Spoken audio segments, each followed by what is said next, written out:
hear me, I guess you'll let me know, because you'll see my lips moving and I won't be talking and you will hear no sound. Testing. All right. Let me open up my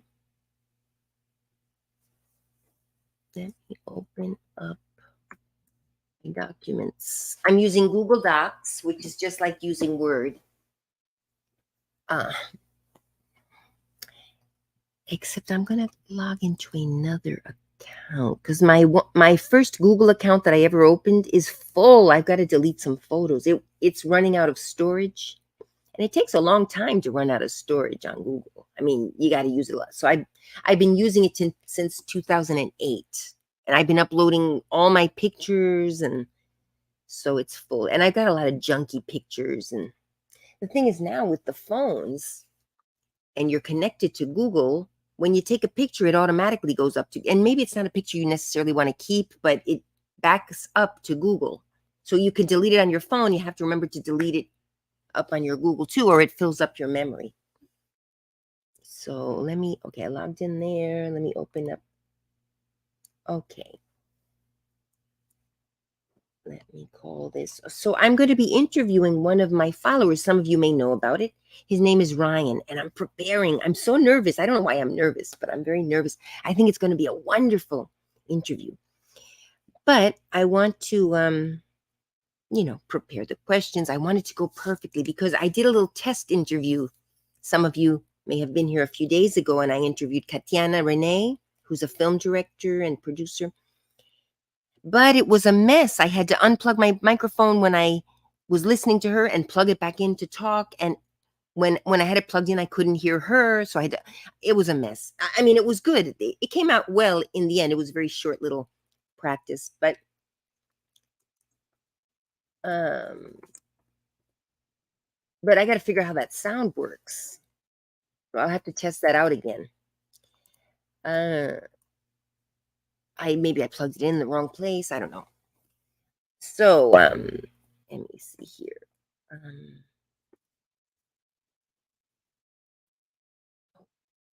Let's see. So I have some questions. I'm not looking at the chat right now. I will in a moment.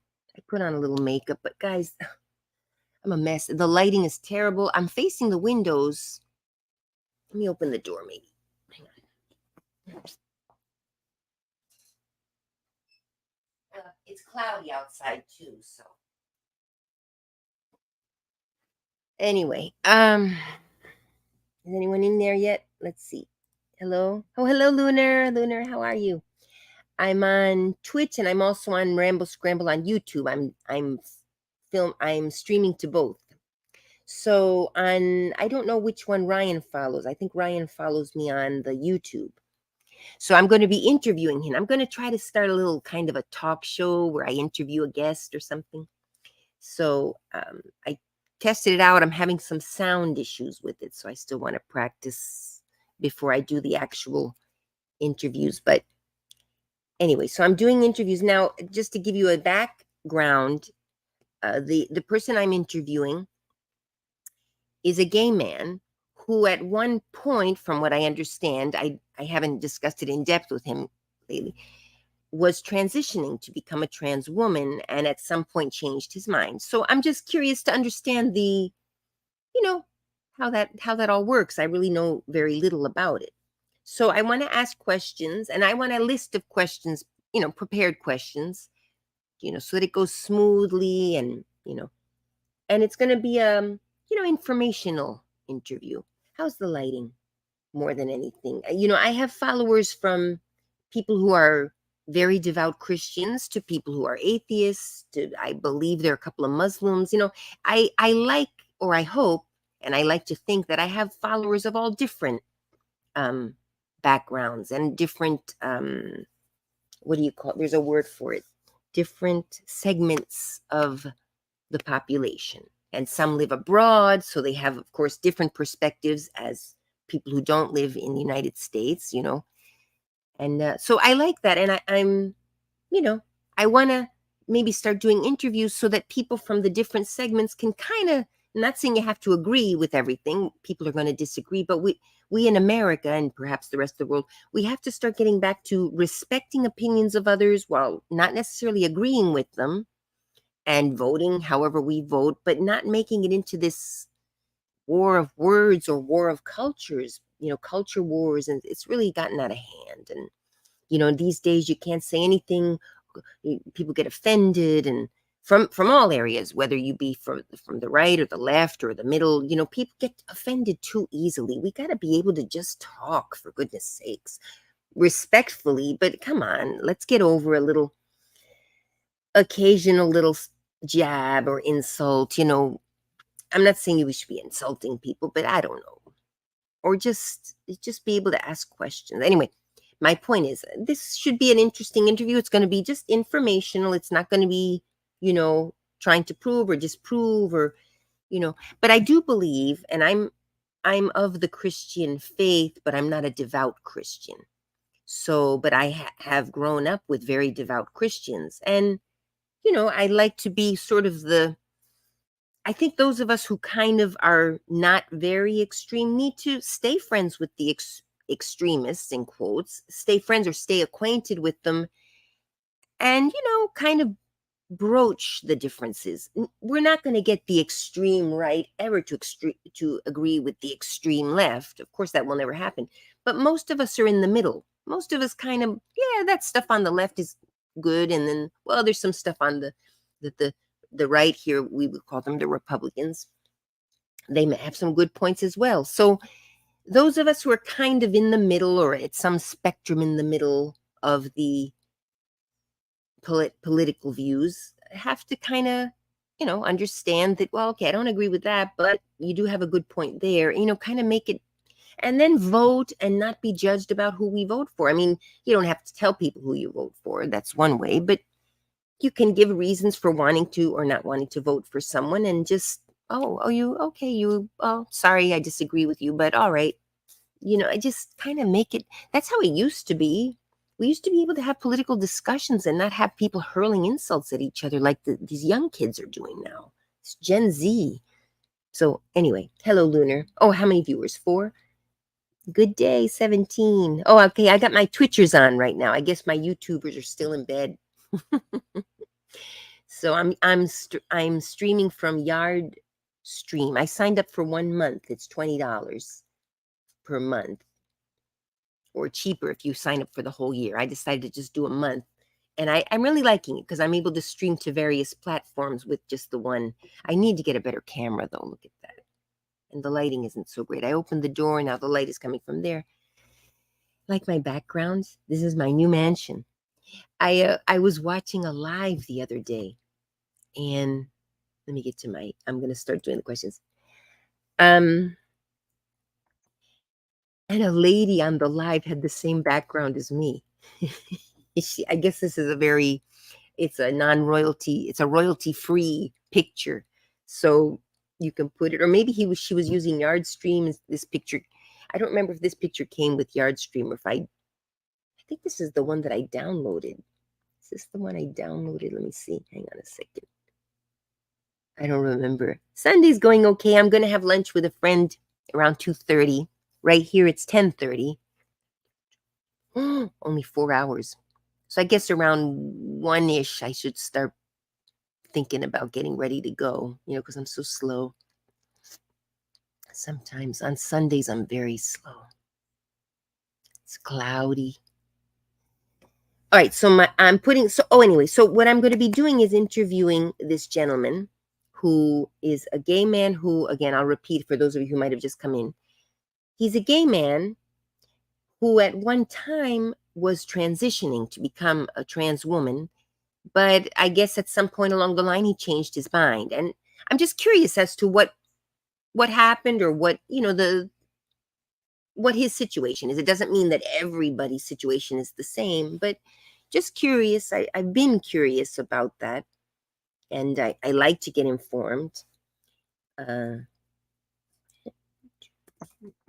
So I'm doing some questions. If you guys have any questions about transgenderism, or any any questions that you're curious about, tell me them here and I'll put them on the list. And then I'm not necessarily going to ask the question for sure, but it's an idea, and then I'm going to put together the questions and see, which ones I use, which ones I may decide to leave, because I don't want it to get heated. I want it to be like an informational interview, and anything that get, but that's up to the person I'm interviewing and me. So but anyway, ask the questions and feel free to ask the questions here, and I may use them in the interview. And I'll give you credit for the question if you'd like. I'll say, oh, one of our followers by the name of, for example, Lunar Obscura, had this question, things like that. I want to just try to, YouTube is where I want to try, and I'm not very good at it. I'll be the first one to admit, to not get us all heated about politics, where we can accept people who disagree, or, and okay, that's how you feel. This is the way I feel, and why I feel this way, and just accept it. Okay, that person doesn't agree. And actually, if you show that sort of courtesy to the other side, let's say the person who disagrees with you, you may even win followers for your own side, because they may say, oh yeah, well, I kind of agree, I don't agree it's necessarily with that, but I do agree. You know what I mean? Just let's try to get back to that, like the US used to be. I'm from a different generation, obviously. We used to be able to discuss our opinions and not hate each other, and riot and looting, and because someone doesn't agree with your views, or just rioting, looting these days for an excuse to riot and loot, because but it's ridiculous now. Come on. I don't know. Some would say, well, violence is the way. And it's true. Sometimes I will agree with that. Sometimes violence is the answer. Usually you should avoid violence, but sometimes violence is the answer, but not always. So let's not get too, I'm trying to keep this. But the problem is, if you eventually do decide that violence is the answer to whatever purpose you're following, whatever you, be prepared for pushback and violence back, and then it's a whole, a lot of violence. So, but sometimes that's how you end up settling things. War, it gets pushed to that point. You go to war, and then whoever wins wins, period. But let's try not to get to that point. Okay, so so I'm just putting some questions. I'm not going to necessarily tell the questions, but they're going to be, obviously, when you were a child, what did, things like that. When did you first feel that this was part of your, makeup, or,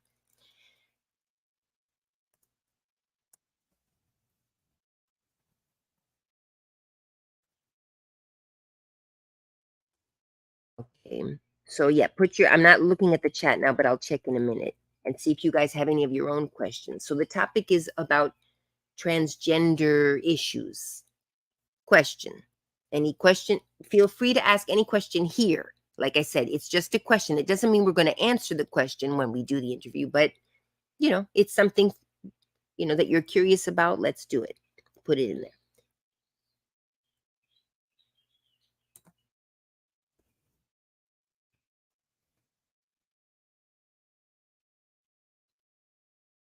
Um,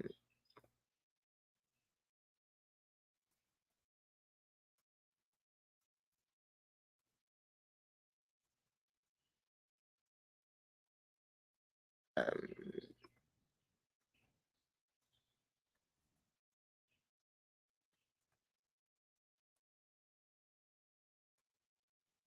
all right. I won't go.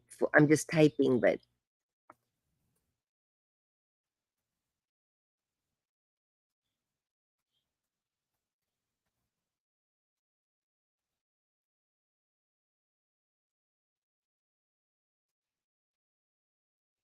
okay, that's one. Uh, okay. Let me check the chat. Anyone? Hi, Scanjet. Yeah, I remember your names. I remember all these names. Lunar 17, back when I was on Twitch more.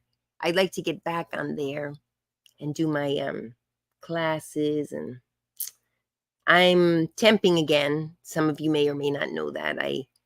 left my job in DC. I came to Miami for a while. I'm planning on going back to the Maryland area at some point. I don't know how soon. Right now, I need to be here with my parents, but or I may come and go. Oh, here's a good question. Yeah, 34. Okay, there you go. Yeah, all right. Yeah, see, those are the kind of questions I'm going to ask because obviously every gay person or every lesbian woman person has had a different experience. But yeah, I have heard that. Like when you're very young, it's not that you even are familiar or understand gender necessarily.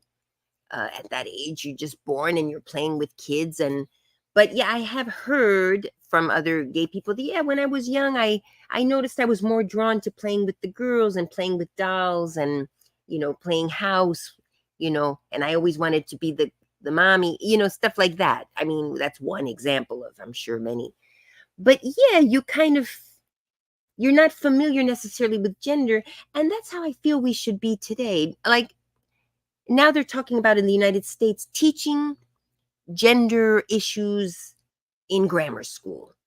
And I don't know that that's really what we should be doing because I think we need to be teaching children just in general, respect everyone. Respect if there's a child in your class who likes to play with dolls, okay, he just likes to play with dolls and move on. Don't put a gender on it. You know what I mean? Uh but yes, well, see, but that's the other thing. I mean, we say playing with dolls is a girl's toy. And just because you like to play with dolls doesn't mean you're gay. There's a whole, but I think we do need to teach children from birth, you're a boy and you're a girl. Now, if they on their own start to deviate from that, okay, you just accept that, oh, okay, well, you're supposed to be a girl, but you like to play sports, or you're a boy, you like to play with dolls. Okay, just kind of take it naturally and let the child develop.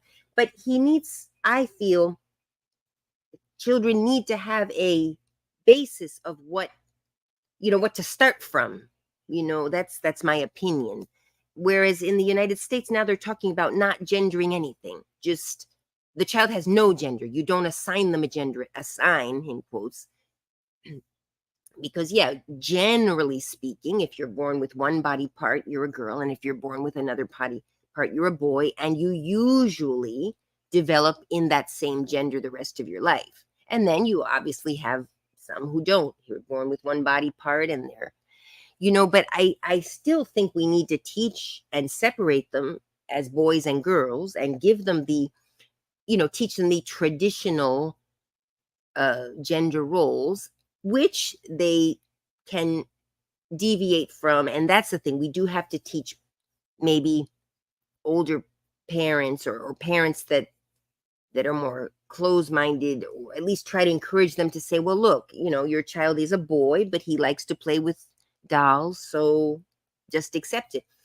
Maybe he likes to play with dolls because he wants to grow up and be a doctor, and he likes to play with the dolls, to pretend he's the doctor and he's curing that. It doesn't necessarily mean the child is gay. Or a girl who's a tomboy and likes to play sports when she's young, doesn't, or she's tough and she likes to rough and tumble with the boys, doesn't mean she's a lesbian. She may be,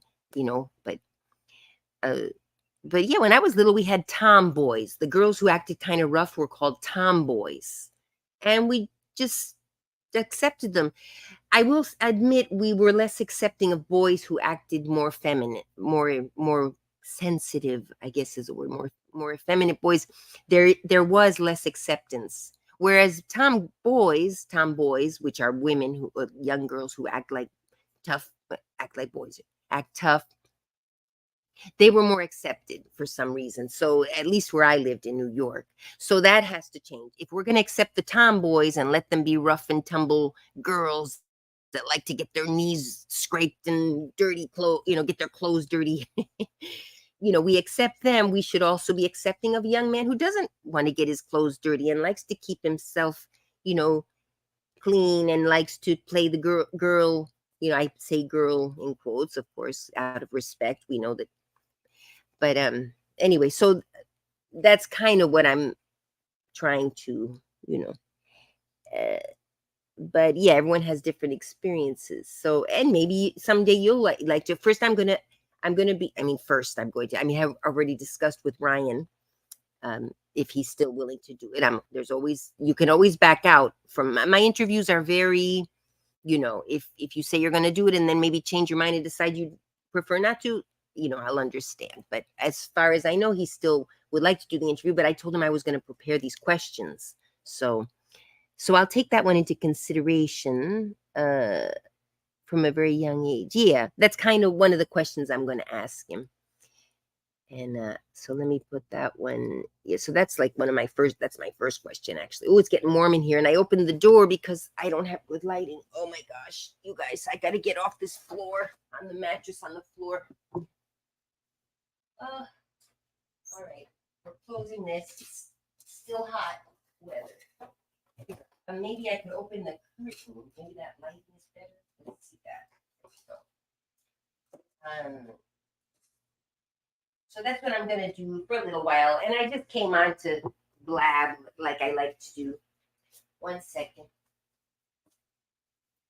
1 second. I'm right coming. Oh, I've got to get out of this. So anyway, guys, I'm temping again, making no money as usual. Back in my parents' garage. Can you imagine? I'm 57 almost. I'll be 57 in December. And I still live with my parents. Oh, here's one thing I just want to, let me share my screen. Hang on. I was watching it this morning and it made me laugh. I don't know if any of you are familiar with Seinfeld. Some of the younger people probably aren't, because this was very famous show back in the 1990s. He became famous. Jerry Seinfeld. He's a comedian, but he had a show called Seinfeld. Let me see. George. Opposite George was that episode. I was just watching it and so let me put this, where is it? History. Here we go. George does the opposite. Let's do the 5-minute one. Okay, there we go. I'm going to share the screen. See, with StreamYard, like with Twitch, I can share the screen. So present, share screen. I'm going to do George does the opposite. Okay. And let's see if more people come on. So we're just going to watch this 5-minute clip, see if more people come on. Those of you who just came in, think of some questions you'd like me to ask my guest when I do the interview about transgenderism. It's a person who at one time was transitioning to become a woman and then at some point changed his mind, I believe. He'll tell us more. So what questions would you ask? I'll ask some of the basics, of course, something similar to what Scanjet just put. But in the meantime, we're going to watch this little video just for fun. 1 second. So this is Opposite George. For those of you who are young, never watched this series, watch Seinfeld if you have a chance. It's so funny. Okay, so here, this is George is kind of a... Why did it all turn out like this for me? Hang on. I'm just going to do it. Here we go. I'll do this. I'm going to get myself off of there. Okay, so I'm going to be off the screen, and we'll watch this first.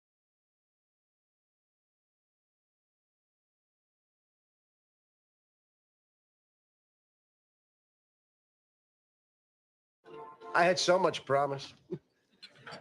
I was personable. I was bright. Oh, maybe not academically speaking, but I was perceptive. I always know when someone's uncomfortable at a party.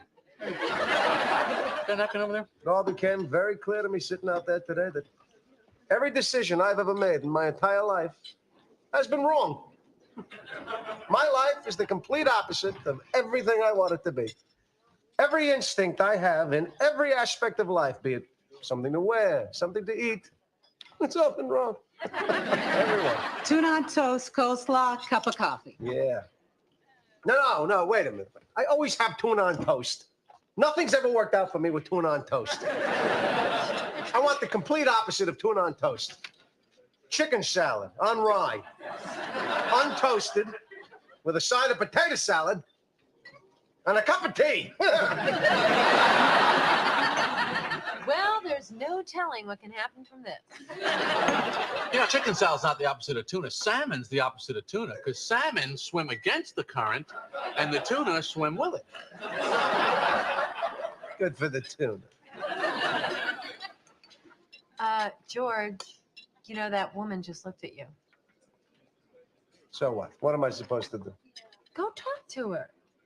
Elaine, bald men with no jobs and no money who live with their parents don't approach strange women.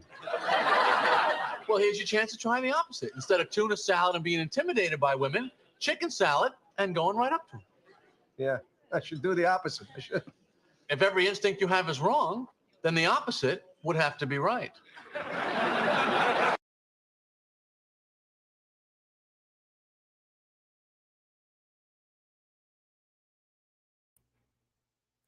Okay, testing. It's buffering right now, but I thought I would stop just to show, because even though it's kind of off topic, but it's kind of on topic. Notice George is a bald man with no job, no money, living with his parents. They don't approach women, and that's still true today. So gender roles, but a woman can be, well, not balding necessarily, but she can have no money, live with her parents like me. I mean, I'm old now, but when I was younger and still look better, I could have no money, live with my parents. I could still get a guy to take me out.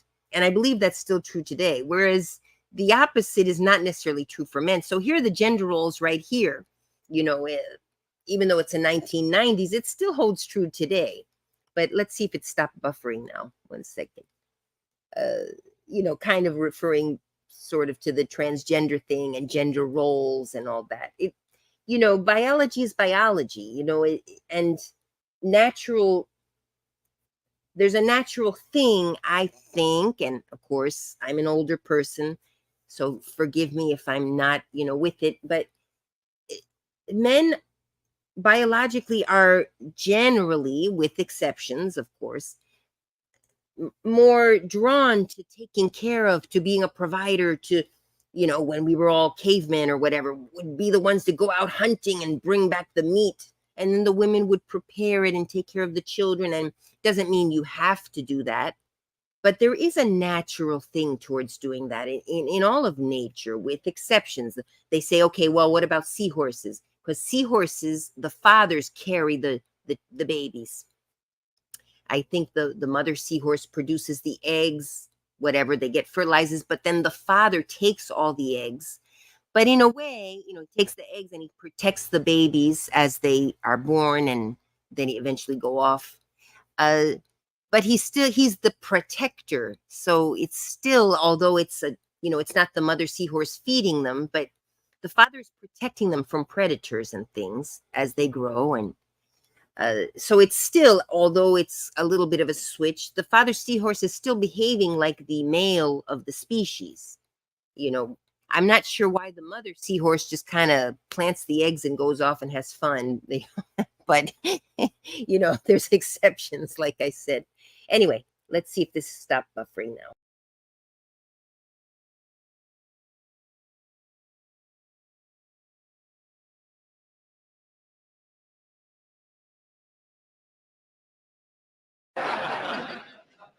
Yes, I will do the opposite. I used to sit here and do nothing and regret it for the rest of the day. So now I will do the opposite, and I will do something.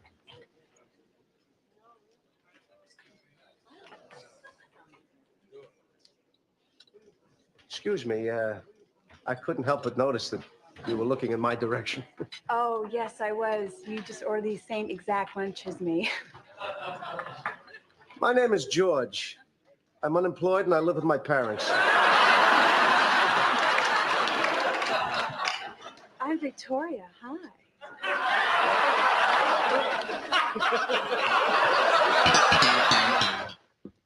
How are things going?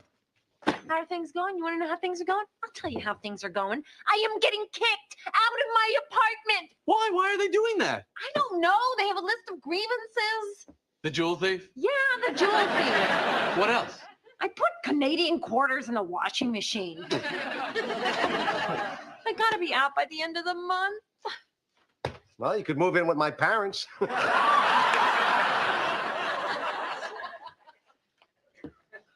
Was that the opposite of what you were going to say, or was that just your natural instinct? Instinct.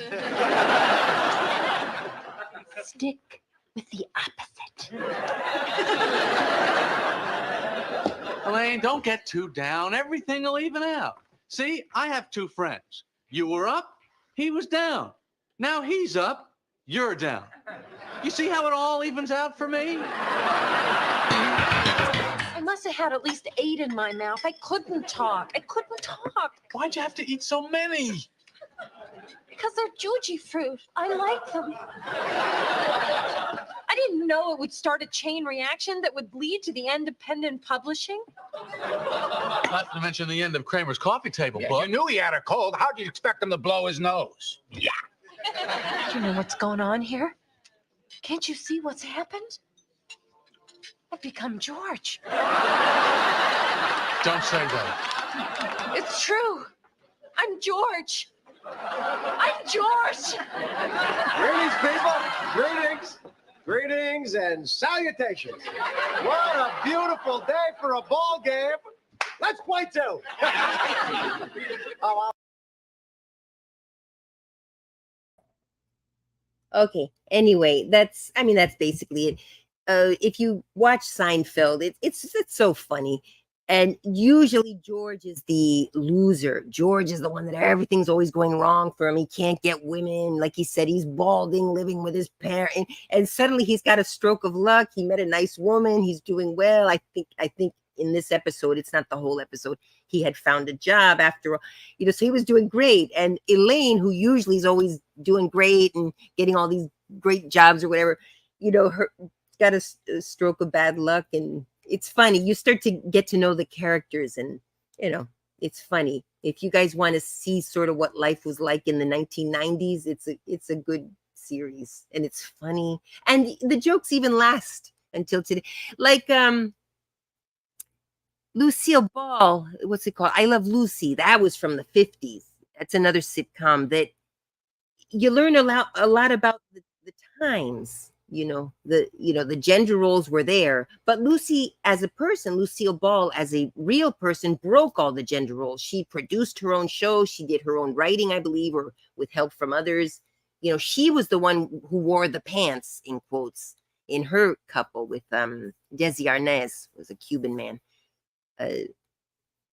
So while the comedy was about the traditional gender roles and how Lucy was always doing like this, and Ricky was the straight guy who was he worked, he had a club that he would go to and sing, and it was, so that's, I would also suggest you guys watch the I Love Lucy reruns from the 1950s, the black and white ones. Then she had another show after that. It was in color. It was, more in the 1970s. It wasn't as funny in my opinion, but everyone has their preferences. Anyway, so that's that. Let me remove them from the screen. And so no questions. Okay, I only have one question so far, but let's see. Okay. Okay, I'm putting it down. Another question about, okay, for example, at what point, yeah, I won't tell you the questions. I want it to kind of be a surprise, but there'll be general questions. Obviously, you probably can think of them, but obviously, like, at what point did you start to think you might be transgender? Kind of the whole process.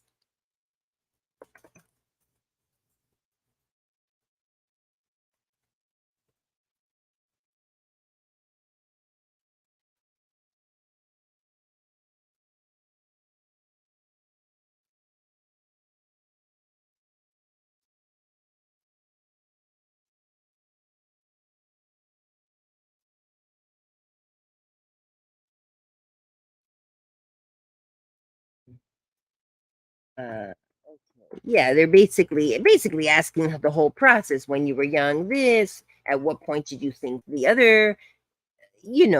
I guess I don't, but it's still good to go kind of in a chronological. And who knows? Maybe I'll ask one or two questions, and then he on his own will start talking. and it'll kind of go a natural flow. I kind of don't know what to expect. My main concern isn't so much the questions. My main concern is the sound. How do I actually, rather than the questions, which are kind of pretty simple, let me see. I'm going to close this one, close that one. I should figure out this sound. Is anybody willing to come on as a test? I understand if you don't want to. You don't even have to come on with your camera. If you would come on and test the sound, you could block out your camera. Although I'd love to see your face. But if anybody's willing to come on and see how this darn sound works, because I don't want to have to be unplugging and plugging and unplugging and plugging my microphone while I'm interviewing. So anyway, let me know. Here's what I'll do. I'm going to put the invite link. Send this link to your guests. Okay. So here's a link. Anybody out there who would like to help me work on the sound, you don't have to be on camera. Click on that link and it will send me a message that you want to get on camera or you want to be on, I guess it's safe to put it there.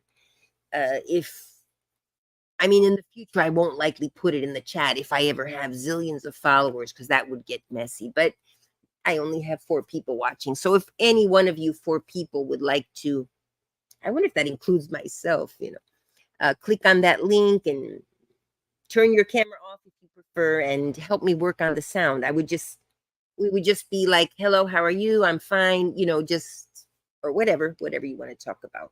So there's the link. Because I'm thinking, okay, I have to mute. Here's a mute button. Muted. I'm not muted. All right. So I know how to mute. So maybe I would ask the question. And here's the other thing.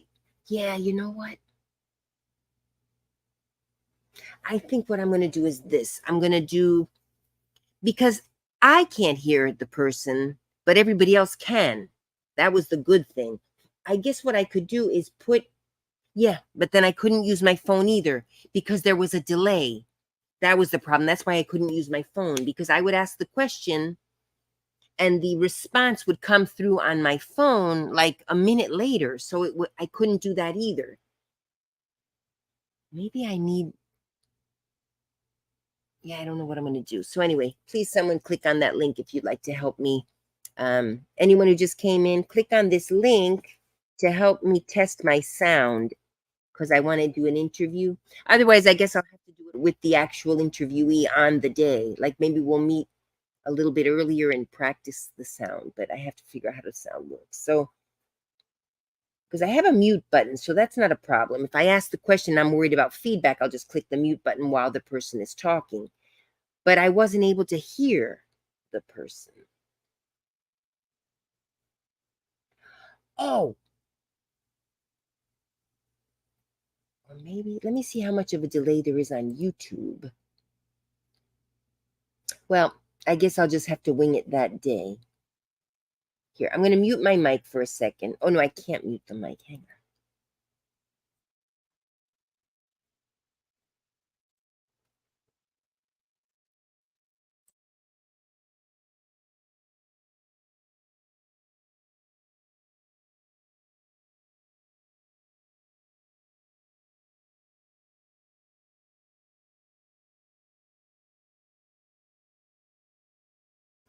Okay, I guess that's what I'm going to have to do. I'll watch it over on YouTube.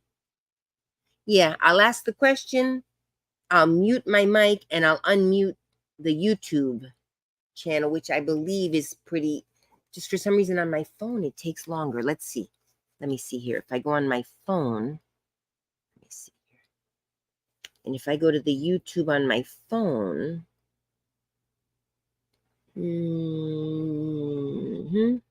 there I am.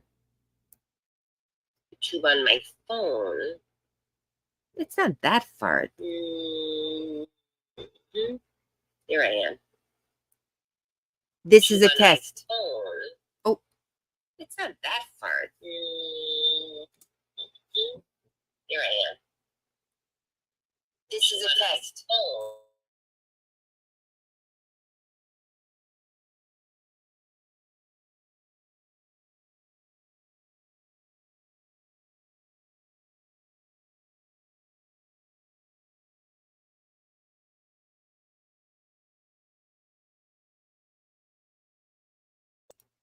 Yeah, there's a delay. So, all right, I'll figure it out that day. What can I do? All right. So that's that. Then I guess I'm going to hang up because really I just wanted to get questions, which thank you, Scanjet, if you have that question. And I wanted to test the sound, but you guys are shy. You don't want to be on camera, which I understand. Look at me. I shouldn't be on camera right now either. Look at all those wrinkles. Oh my gosh. You guys, I used to be young. Sometimes it's hard. You see old people and you can't imagine they were ever young. They look like they were always old. I used to think that when I was little, I couldn't imagine old people young. And now that I'm old, I'm just like, I was young once. And it's like, oh my gosh, I remember being 18 after graduation at high school. And I was in my car thinking, wow, I've got my whole life ahead of me. What's going to become of my life? And I had all this, I was going to be successful and I was going to get married and have kids. And like, I knew all that stuff was coming. I was so excited about, like, I was miserable. My teenage years were miserable. I was fat. I had pimples. I was, not popular in school. I was kind of goofy, like kind of just weird within reason. I mean, there were weirder people than me, and I thought, but now, I'm going to go to college, and after college, I'm going to get some kind of degree, and I'm going to just, and up until my early 20s, I still thought the future is coming, the future, and and then I don't know what the heck, I kept getting deviated from, because I never had a goal. I just said something is going to happen that's great, but I never had a goal of anything in particular. I wanted to do this, and then I wanted to do that, and then so I don't know. And I'm not saying I had the worst life in the world, but here I am. I mean, I'm going to be 60. I'm 57 almost. I'm going to be, I just say I'm 60 at this point. I'm close enough. You start rounding up when you get to my age. And here I am, living in my parents' garage. My mother has dementia now. So all right, I'm helping take care of her, but I'm not even the best caretaker. I lose my patience with her sometimes. I know that she's got dementia, so she forgets and she repeats things a zillion times, but sometimes like she said it like by the 10th time, I'm like, Mommy, you already said that. Stop. She says, oh, I'm sorry, I forgot. But so that trip to Maryland, I went to Maryland for a week after I got fired. Some of you don't know, I got fired from another job, not the job I had in DC. That one I quit. Then I got this kind of good job here. And I got fired about 2 weeks ago. And I was like, oh, fired again, whatever. And I bought it, didn't have money because I'm fired now, so I should be watching my pennies, but got a plane ticket. I went to visit my friend in Maryland for 10 days. And that was fun. I had a nice time. He's a wonderful friend. And we didn't do anything in particular, just stuff we used to do when we lived together. I used to live with that gentleman. We'd go shopping, we'd go to the supermarket. I think we went out to have something. We didn't even go out to eat, which is fine. I don't need to go out to eat. He's, especially someone I know that well. We just eat at home. And that was nice. And I want to visit him again now in October if he lets me. It's like a part of me has not broken up with him, but I don't feel like we're broken up. I feel like I moved away for now because I needed to, but I feel like we're still boyfriend and girlfriend. But it's like I'll go for months without seeing him. We talk and we text a lot, but so I don't know. But the day if he finds a real girlfriend, like I'm going to be so upset, but I'm not doing anything to prevent it. I mean, here I am, living that.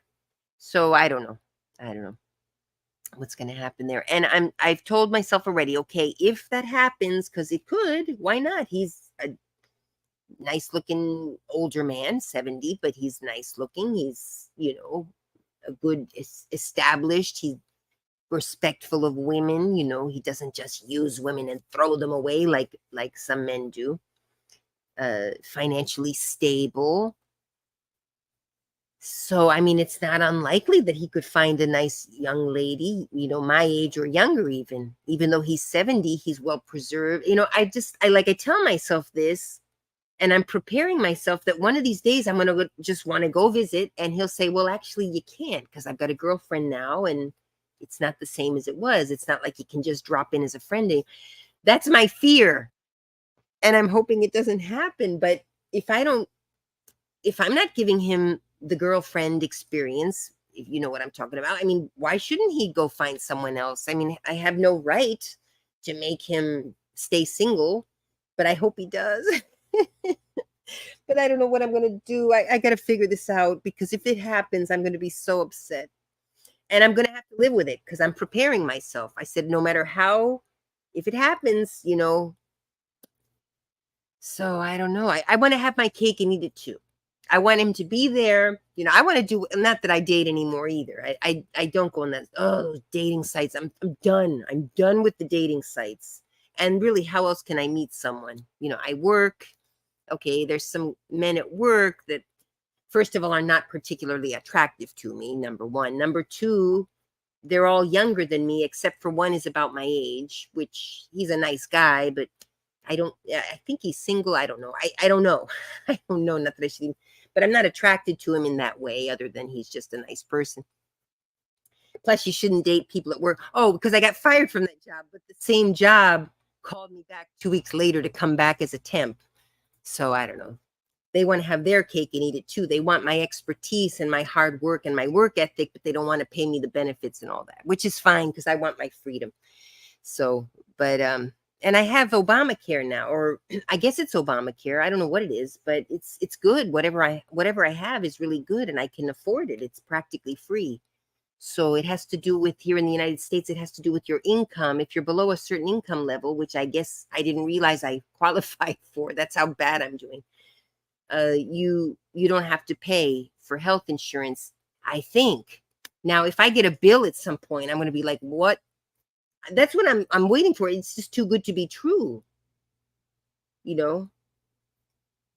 But when I file my taxes is going to be the determining factor. If I've gone over the amount, but we calculated the amount, what I'm earning per hour per year. The person who sold me, he didn't sell me anything, because I'm not paying anything.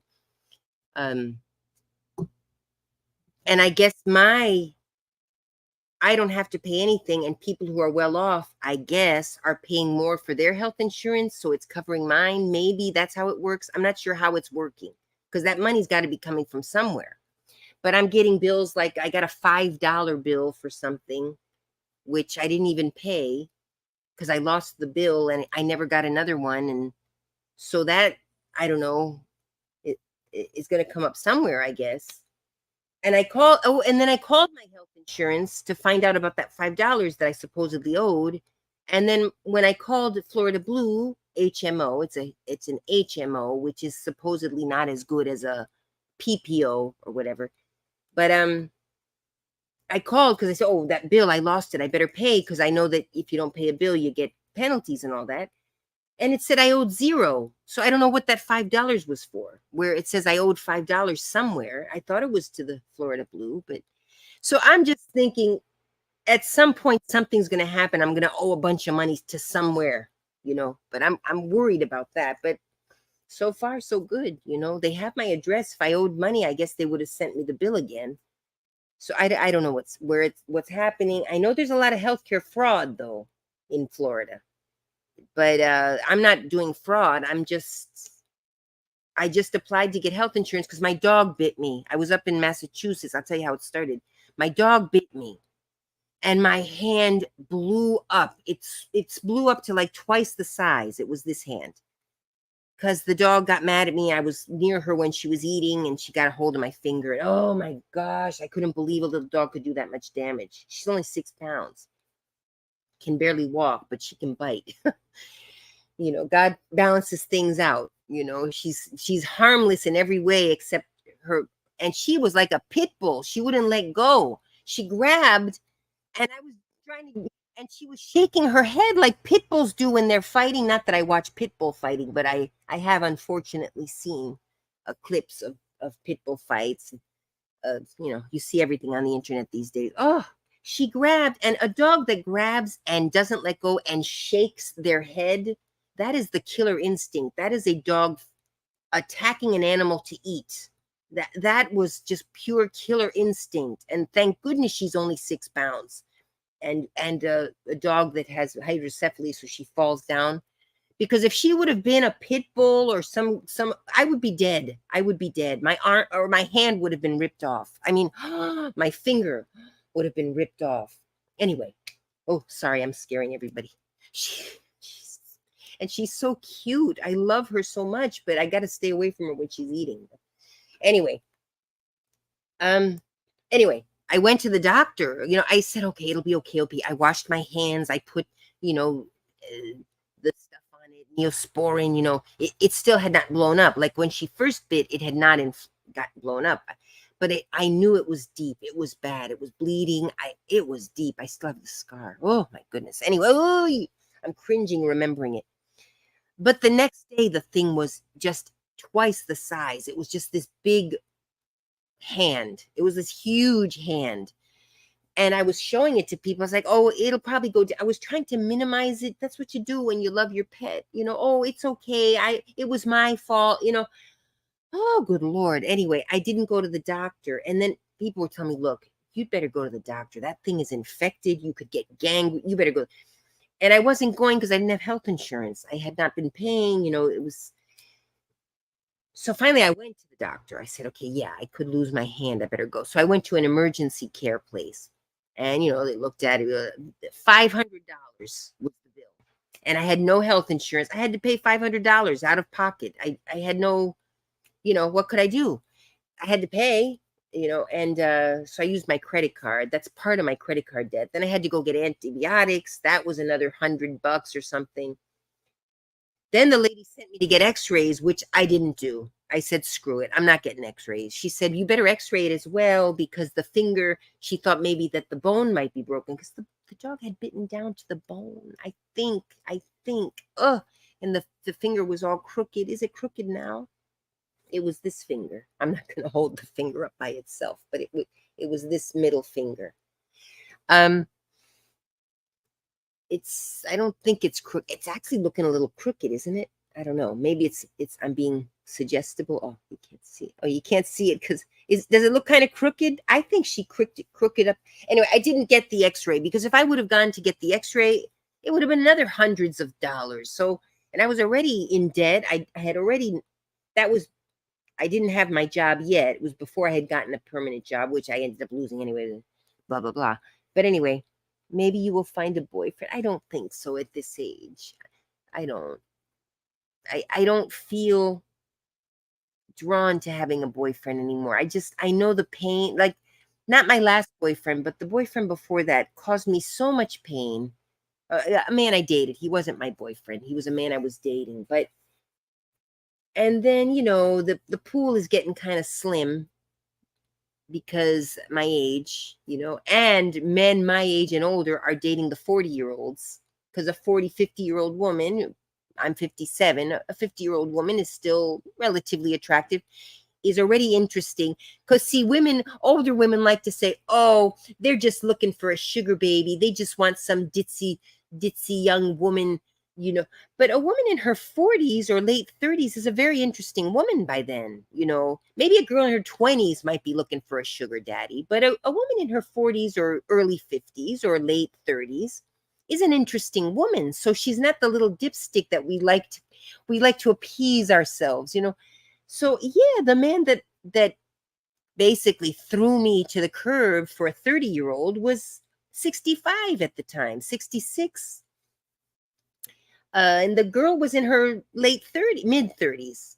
They ended up breaking up after all, but even so, he still didn't want me back. Why? He could get another 30-something-year-old. So that's realistic. I'm not saying, that I can't look attractive if I put a little makeup on or whatever, but I just can't compete anymore. And I don't date younger men. So plus younger men, I don't trust that they would be dating an older woman for the right reasons, and then the men my age and older, you know, the ones that might even consider me, are usually the ones that can't get the younger women. So they'll settle for me, and maybe they've got, a lot of health issues, which I'm not blaming. Actually, the 70-year-old that my friend in Maryland has some health issues, which I'm fine with because he's an excellent friend, and so I don't mind if we did get back together. I wouldn't mind for him, but I might not necessarily be interested in taking care of someone. I'm not saying some minor health issues, even diabetes is an issue that develops in older gentlemen sometimes. Older people start developing, I don't know if it's type 1 or type 2, the kind of diabetes that develops, and that's fine, but I'm still, I've got my own health issues too, and I'm not the easiest person to live with. And I don't know, it's not out of the realm of possibility, but I don't think so at this point, just from my choice. So, yeah, age is just a number, right? Sometimes, but no, age comes with it comes with wrinkles. It comes with, developing health issues that are natural. You can still be relatively healthy. I like to say my parents are relatively healthy physically, but my mother has dementia now, which I do hope I don't develop dementia, I guess. But if you do have dementia when you're older, you kind of don't suffer as much because you don't know that you have it, which is kind of my mother's situation. So she does get depressed, though. She senses something. She gets depressed. She misses things from her childhood now. Older people sometimes remember their childhood with clarity. She'll remember things from her childhood like perfectly, but she doesn't remember what she ate for breakfast, or, which I'm sure you've heard of. But I don't know. I'd like things to. I wouldn't mind getting back together with the gentleman in Maryland, but it's just not. I don't know. There are some things that we just can't work out. But maybe we could. I have suggested to him, look, why don't we just take trips together once in a while? We'll go to, no, maybe he's a little afraid of committing again with me. We were committed for a few years, but he might be enjoying his little freedom. Well, he was free even when we were together. He would go out with friends that some of them were female friends. I didn't have any problem. He'd been friends with them for years. I'm not going to now forbid him to see any of his female friends. So yeah, he would sometimes meet for coffee or something with some of his female friends. Occasionally I would go along and enjoy the outing. It was a very so but so he was pretty free even when we were together. I'm a homebody. I always have been, and he's more of a guy that likes to get out and socialize, and he'll go to you know music festivals, which we did go when I was visiting. We went to an outdoor music festival. That was fun. And I worry about him. He's okay, but he needs to be eating a healthier diet, and sometimes I think he's cheating. And I not that I would, if I were there, he's still going to do what he's going to do. I can't forbid him from eating certain things, but there's things he's not supposed to be eating that he sometimes cheats. And and his son never warmed up to me. I'm not saying his son was rude, but his son is in college. He had children late, and his son just never warmed up to me. Fine. I mean, I came into his life when the child was like 15 or 16. So I'm not going to win him over, like you can a little kid. You can bring them, toy or something, and they'll start liking you as long as you're nice to them. But and he's had his parents had been divorced for a while. I had nothing to do with that. So, but I'm sure it's not really thrilling to him that his parents, both his mother and his father, were dating other. Plus, here's the thing though. My ex or current, whatever he is, had a girlfriend before me. After he divorced his wife, he started dating a woman who was a lot of fun. That woman was apparently a lot of fun and had a child. And he was younger at the time. He was still not a teenager. And that woman had a kid the same age as him. So the woman would come over and bring the kid, and the kids would play, and they'd have fun together. And then, my friend and his mother and the mother of the, his girlfriend, were boyfriend and girlfriend, and they were discreet, but obviously they were. So it was a nice setup for him. And then I come along. I have no kids. I'm not fun. I'm not as much fun as she was. I mean, he tells me things that they used to do when they were dating, and he doesn't tell me to make me jealous or anything. But I even liked the woman, and I'd never met her. And I said, gosh, she sounds like a lot of fun.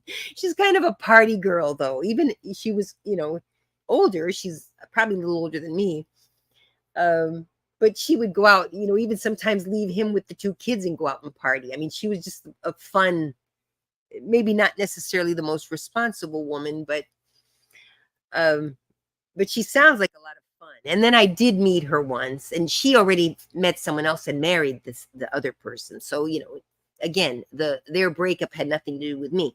But then I come along, and I guess I'm not as much fun. And when I first moved in, I did have some arguments with him about the cleanliness of the house and all that. I was being a little bit of a drama queen, I'll admit, and I kind of regret that. And I realized later how that there are more important things than hiring a cleaning service. I mean, yeah, I would have preferred to live in a house that was a little cleaner, since I'm terrible at it myself. Look, I have to use a fake background because I'm such a mess, which is why I wanted to hire a cleaning service, because I knew that I wasn't going to clean. He doesn't clean very well, the kid didn't clean, obviously. He's a college kid. He was in high school at the time.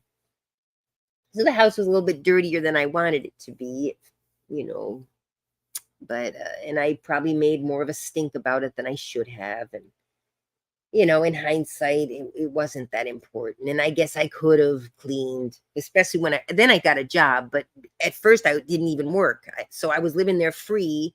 I didn't clean, and I wanted him to hire a cleaning service. I was being kind of a little bit of a spoiled brat. Now, if I were 20 years old and hot, maybe I could have gotten away with it. But I was already in my 50s, and you can't be the drama queen anymore at that age. So anyway, this is all hindsight 2020, but so that didn't help things. And anyway, the kid has never warmed up to me, even though later I was better, and he got mature, and we did have a few nice I wouldn't say conversation, but he was nice to me a couple of times when he got older. But I'm just I'm not cool. I'm not a cool woman in his eyes. So, but that shouldn't have anything to do with, if the gentleman and I were meant to be together, that would not have impeded, especially now that the child has gone to college. Even more, it has even less of an effect, but he comes home every weekend, and it's a little uncomfortable.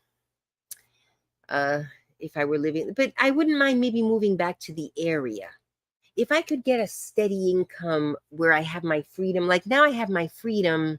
I'm working at that place for 2 weeks, theoretically, but I have a feeling they're going to be calling me back a lot for projects. So I could put them on my, list of, income that I get every once in a while, and then do something else, and which was always my idea. And now that I have this great health care, Obamacare is really, I'm talking so good about Obamacare now, when I used to badmouth Obamacare when I didn't need it.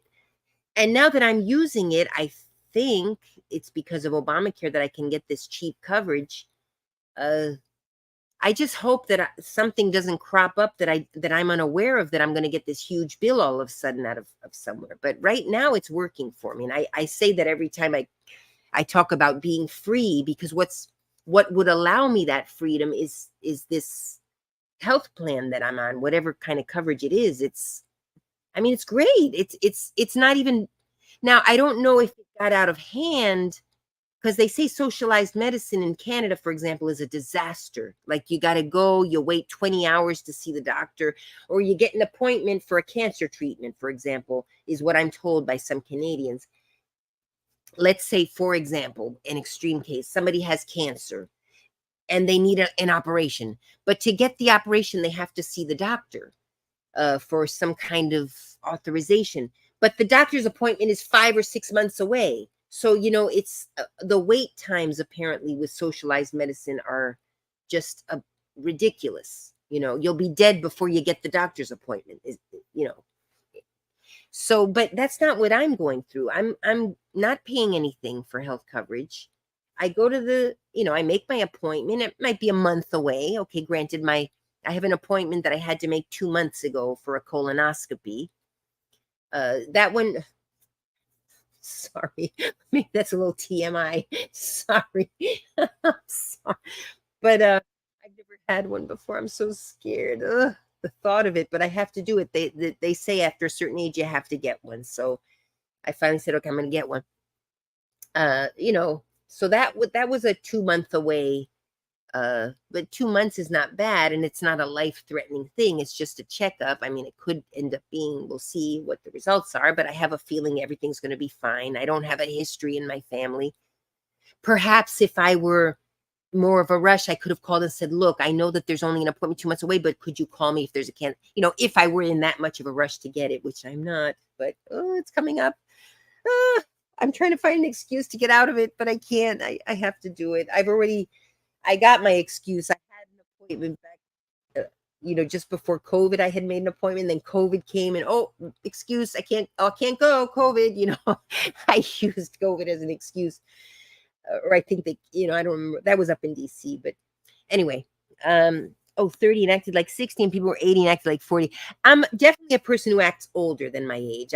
When I was in my 20s, people said, oh, you remind me of my grandma. Somebody told me once. It was so insulting. But yeah, I've always acted older.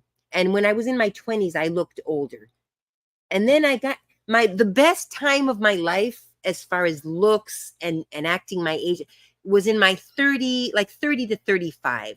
I was the hottest I'd ever been in my life. I had cleared up my acne.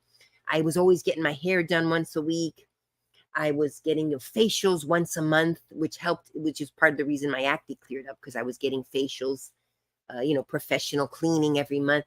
I was going to the gym, so I had, my body was slender, and I had kind of a little bit of muscle definition, and I was age 30 to 35. I was the hottest, and that's when I met the man who became my husband, and everything was downhill from there.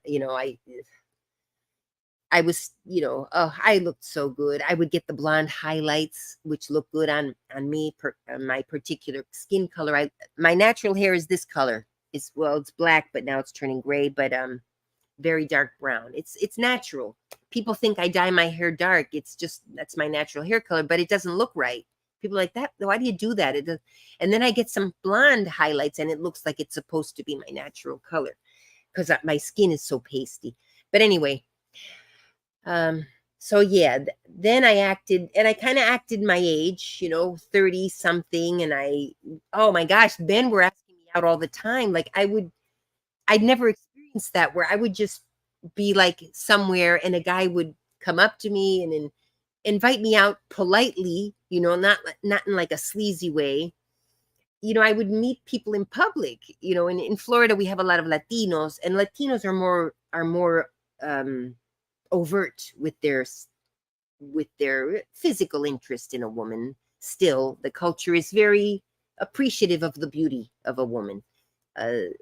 Beauty, if you want to, and they'll call it piropos in Argentina, and I believe other parts of Latin, where a guy in public will just say, hey, you're a nice looking lady, but it's not necessarily always. Sometimes it can get kind of sleazy, but it's not necessarily in a sleazy way. It's just appreciating your beauty as a woman, which I think American women are a little uptight about that. It's okay for a guy to find you attractive and look at you in public. And yeah, maybe you don't like it. Maybe the guy's sleazy and gross and you don't like it. Okay, I understand that too, and depending on what he says, but let's lighten up a little bit. I think younger ladies, because when you get to my age, it doesn't happen to you anymore, and then you start to miss it. You sometimes. So, and it's a way you can maybe meet the man that you end up dating. I remember a lady my age, but we were young at the time. She was in her 20s. I was working at the World Bank, and she had a boyfriend. She had been a single mother for whatever reason. I think she'd been married, she had a child, and then divorced, and then the father died. The father of her daughter died, but it was after the divorce, but still. So she was a single mother, not by choice, but it just things worked out and that's how it happened. So, but she was still young and attractive, kind of chubby, but cute, really cute. That makes up for it when you're cute and you have a nice personality. And yeah, those were the days where being kind of chubby was still like, oh, you should lose weight. Where today you can be a little bit rounder and you're still considered attractive because you are, especially if you're young. But anyway, and I think it mattered more to women back then than it did to men. I think men always found a rounder woman attractive, but the women's style had decided among ourselves, maybe, I don't know where that came from, that being thin was supposed to be attractive now. So I'm digressing. So anyway, so we were, talking whatever one day, and the topic came up about how she met her friend, her now live-in boyfriend, and I think they ended up getting married. I lost track of her because I ended up leaving the bank, but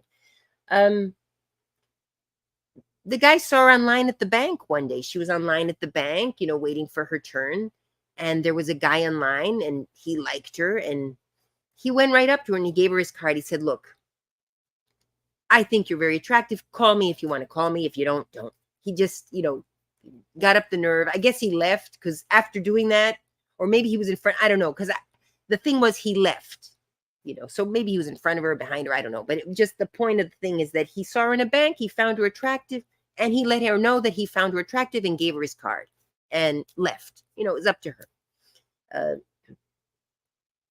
And she got up the nerve and called him, and anyway, long story short, they ended up getting together and forming a very strong relationship, and he accepted her daughter. And the last I heard, then I left the bank. Like I said, I lost touch, the World Bank.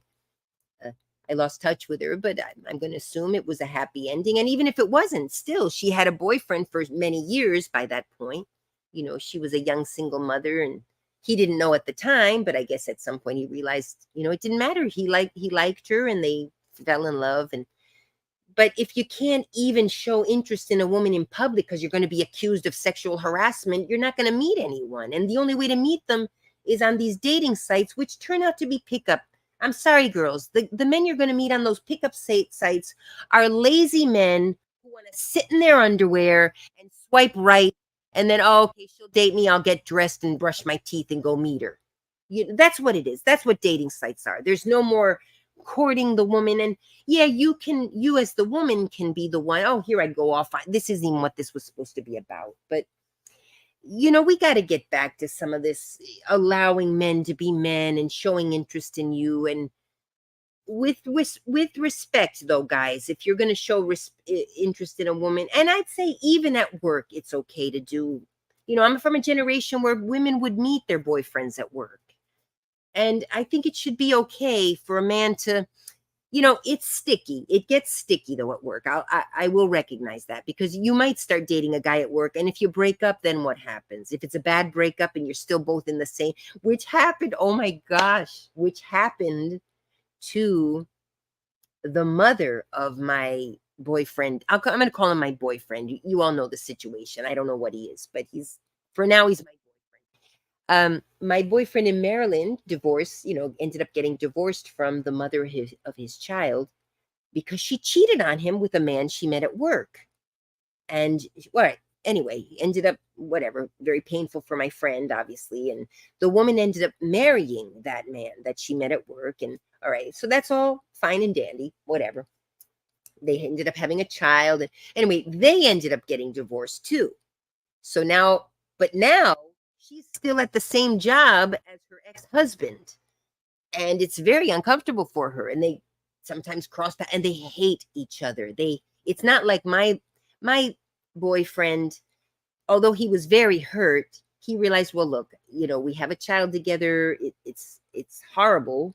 I mean, can you imagine the boyfriend of his ex-wife is posting pictures of himself and my friend's son on social media, like, hey, I went out with, I try not to say names, they might slip out, but that, and my friend said that was so humiliating to me. Not only did this woman cheat on me, left me for a younger man. Yeah, he did marry a younger woman. He's always been attracted to younger women, and he can get them, so why not?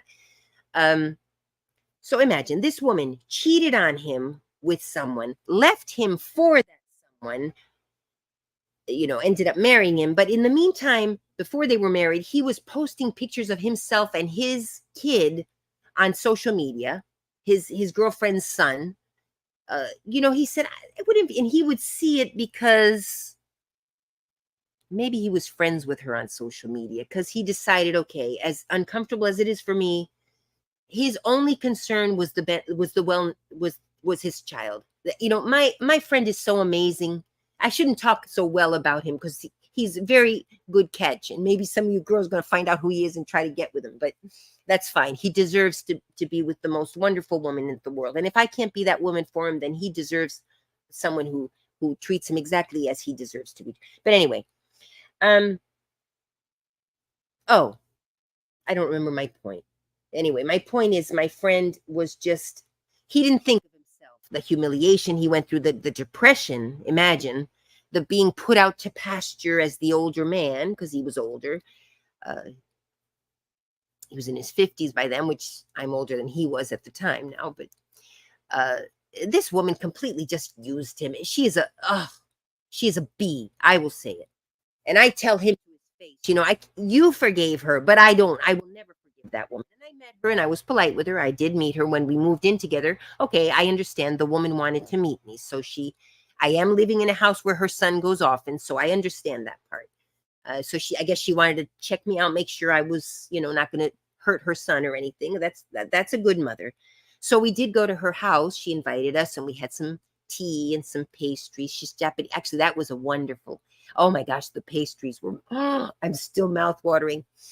They were Japanese and Iranian. She had gotten some pastries from Iran, I guess imported. Oh my gosh, they were so delicious. And they put me to shame because I had brought baklava back from a trip. I had made a trip north and I brought back some baklava from my mother's, I don't know what she is to me. She's my brother's wife's mother. So she has no relation to me, but she's Greek. So she made baklava. And I loved it. It was delicious. So I brought back a whole bunch of it. I'm going to share this with my boyfriend and his son. So I put it out there and she made this.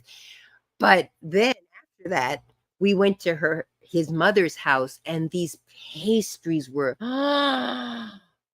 they were like baklava, but like gourmet, oh my gosh, they put me to shame. And I thought I had brought this, oh my gosh.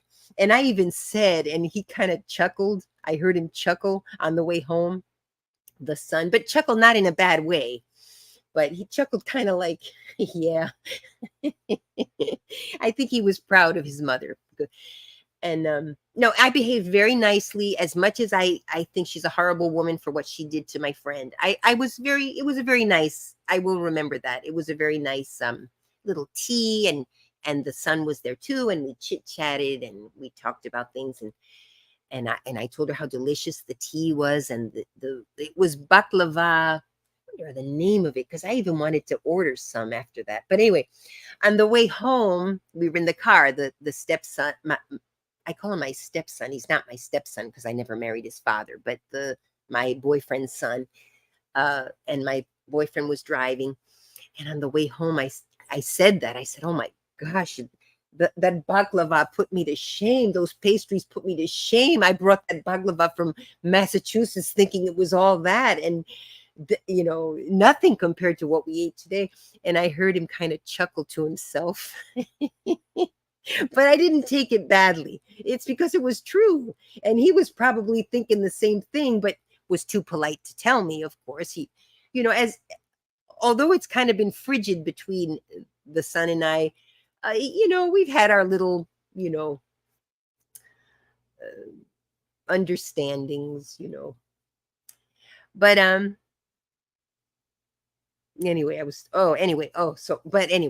my point is my friend chose to stay on, cordial terms with the mother, and thank goodness the mother also with him. They never had to go to child support court or anything. They both agree, thank goodness but that's what happens when you both earn well. The lady earns very well. She's gotten like PhDs and all kinds of, very intelligent woman, apparently.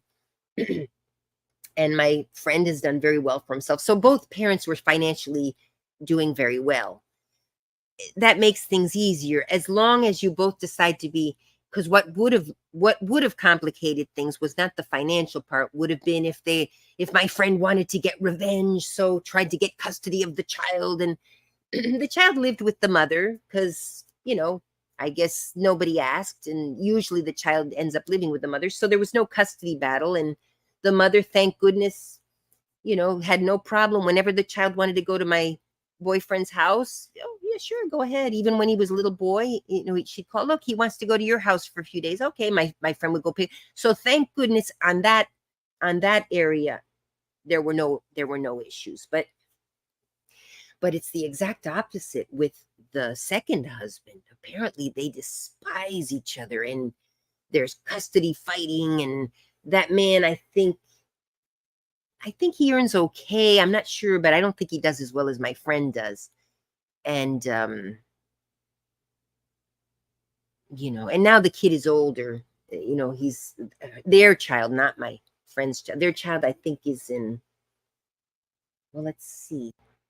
He was about 6 or 7 in 2018, 19, 20, 21, 22. So let's say he was 7, 8, 9, 10, 11. Oh, he's 12. Okay, he's still kind of young. Yeah, so there's some of that. But we'll see when he's a teenager, And at one point, when I was living with him, actually, oh, that was kind of uncomfortable. But the child, my boyfriend's son, decided he wanted to live with this father, which, I did have a problem with it internally, but I'm like, I can't, I raised 4 stepkids, so I know it's not the end of the world, but I was kind of not. But anyway, I have no say in the matter, So I kept it to myself, and I just kind of tried to stay out of the way. But before had only been there on weekends, and now he was there every day, and he'd visit his mother some weekends. He'd had a fight with his mother, the mother's a Japanese woman, and from what little I know of the Asian culture in general, they're very, very demanding of themselves for excellence. They strive for excellence, and I think my friend's son is just a regular kid, and he was born in America, so he's quite Americanized. He has the mother inculcates the Japanese culture into him. She takes him to Japan every summer, and he actually likes Japan. I think he's learning, or he learned a good amount of Japanese speaking with his mother. And but the flip side of that is being so demanding of excellence can be a lot of stress, especially if you're just a regular kid. High suicide rates I've heard in Asia. Let me think. Because of the demand they put on the children of being excellent. It's not a bad goal, but sometimes it might be too much. Let me see. Suicide in Japan rate. Let me see. Suicide in Japan, statistics and facts. Suicide rate in Japan. Number of suicide per 100,000 inhabitants. What am I getting this from? Okay, and then I'm going to do this. I'm going to leave because I'm going way off on a tangent. Despite noticeably decreasing suicide numbers, where am I getting this from? Statista.com. I don't know if it's, maybe we could, I don't know if that's a good site or not, but what it says here is Japan still has one of the highest suicide rates among high-income countries. And I won't continue reading. You all can Google it for yourselves. But I've read in the past that it's because the striving for excellence is just so high that if you don't reach perfection, you feel like a failure, and that can depress you. Of course, you got to make goals. It's nothing wrong with demanding excellence of yourself if that's how you are naturally, but it's got to be within reason. It can get out of hand. Eating disorders are caused by that too. Sometimes where sometimes the young ladies who have anorexia, we've learned, yeah, are very demanding of perfection of themselves. They sometimes will be straight A students, respect their parents, never talk back, behave, just like so perfect that, like, they have to control their eating. It's like sort of is one of the reasons, and another one is on the contrary, they have no control over everything. Like, their life is such a disaster, and they have no that the only way that they can find any way of any source of control is through their eating, is another cause of anorexia. I mean, there are several causes. We used to learn about that in school. I don't know if they still teach it, but it's bad. And it used to be mostly women, but now they say that young men are getting anorexia too. So of course, also the pressure to be thin, back in my time, added to it. This, like, if you weren't thin, if you were in a few pounds overweight, oh, you got a little pooch there, you better start watching what you eat. And a teenager is going to have a little baby fat here and there, and maybe, I'm realizing as I'm older, food doesn't interest me as much as it did when I was younger, because I've tried a lot of different types of food. So I've experienced different flavors, but when you're young, a new flavor, it's like when from the time you're a baby until you've reached a certain age, you haven't tried certain types of foods necessarily, especially if you've been in an area that's not exposed to different cultures. You might try Mexican food, which is pretty common now throughout the States, and maybe Chinese food, of course. But even within the Asian culinary experience, Chinese food is very different from Japanese or Korean or Thai.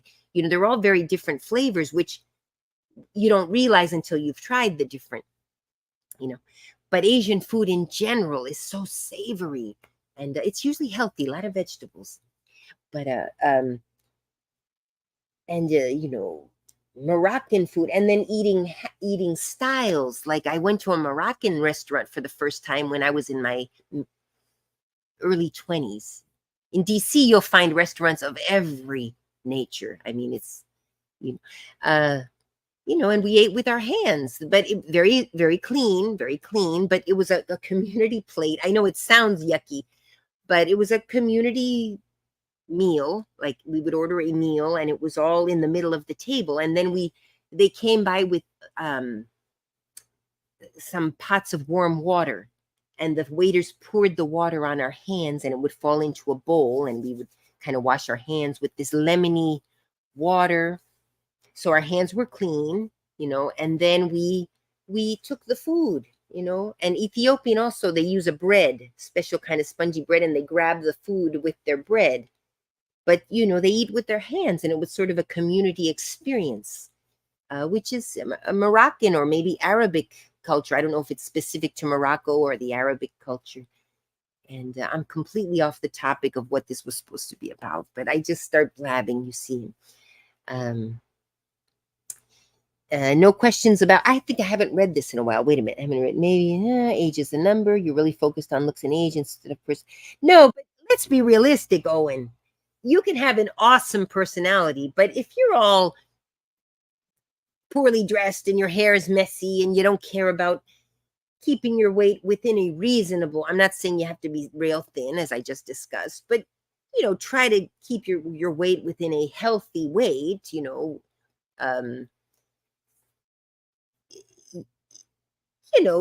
attracted to people who look like they care about themselves. And I'm not always, I mean, look at me even now, but I'm not always that way. And plus, I just, yeah, going back to what you said there. Hi, Desmond. I don't have the patience to work on a relationship again. I'd be willing to do it for my friend in Maryland, maybe, if we ever got back together. I'd be willing to do it for him. Oh, 1 second. I think it's lunchtime. Oh.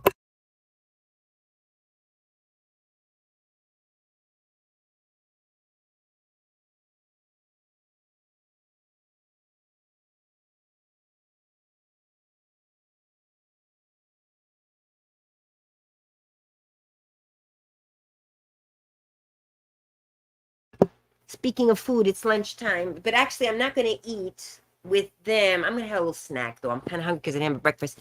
I'm going to meet my friend for lunch and it is 12, so I really should start getting ready. It's still early, but I've been on here too long. You have a video interview. Oh my gosh.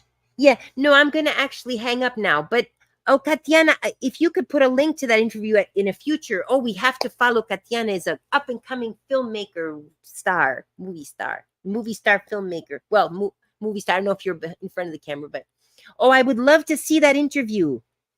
I did a little interview, but not a really great one. We got to do another one, Katiana, on her Speaking Out Loud documentary. So, all right. So I'm hanging up. Long thing, not about the topic I planned, which is why I don't plan topics anymore. Because see what happens. This was going to be a asking questions, and then. But all right, bye. I'm gonna go eat something, and we'll talk soon. Bye. Thank you guys for stopping in. Bye. I'll be back. But I really got to stick to my topics. Bye.